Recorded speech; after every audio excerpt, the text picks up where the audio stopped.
السلام علیکم ورحمۃ اللہ وبرکاتہ۔ امید کرتی ہوں آپ سب صحت اور ایمان کی بہترین حالت میں ہوں گے انشاءاللہ۔ ربی اشرح لی صدری ویسر لی امری واحلل عقدۃ من لسانی یفقہوا قولی۔ ربی زدنی علما ربی زدنی علما ربی زدنی علما اللہم فقہنا فی الدین آمین یا رب العالمین۔ سورہ بقرہ آیت نمبر 149۔ بسم اللہ الرحمن الرحیم۔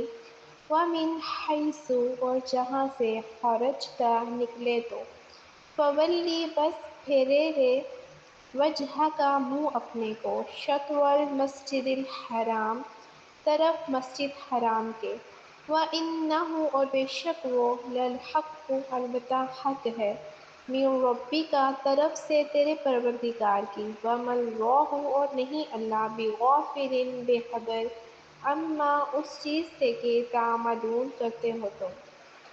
اور تم جہاں سے نکلو نماز میں اپنا منہ مسجد محترم کی طرف کر لیا کرو، بے شبہ وہ تمہارے پروردگار کی طرف سے حق ہے اور تم لوگ جو کرتے ہو اللہ اس سے بے خبر نہیں۔ یہاں پہ یہ تیسری مرتبہ جو ہے حکم ہو رہا ہے کہ روئے زمین کے مسلمانوں کو نماز کے وقت مسجد حرام کی طرف منہ کرنا چاہیے۔ 3 مرتبہ تاکید کی گئی ہے اس بات کی، ٹھیک ہے، کہ یہ تبدیلی کا حکم پہلی بار واقع ہوا تھا۔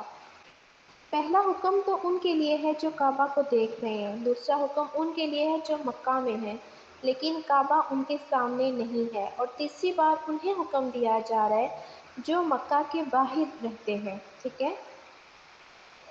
یعنی کہ پہلا حکم مکہ والوں کو ہے، دوسرا جو ہے نا وہ شہر والوں کو، اور تیسرا جو ہے مسافروں کو۔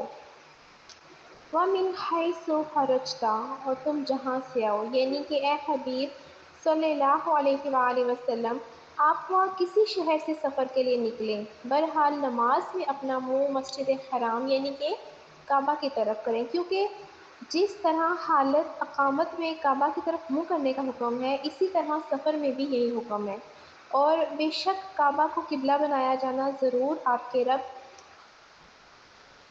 عز و جل کی طرف سے حق اور حکمت کے عین موافق ہے۔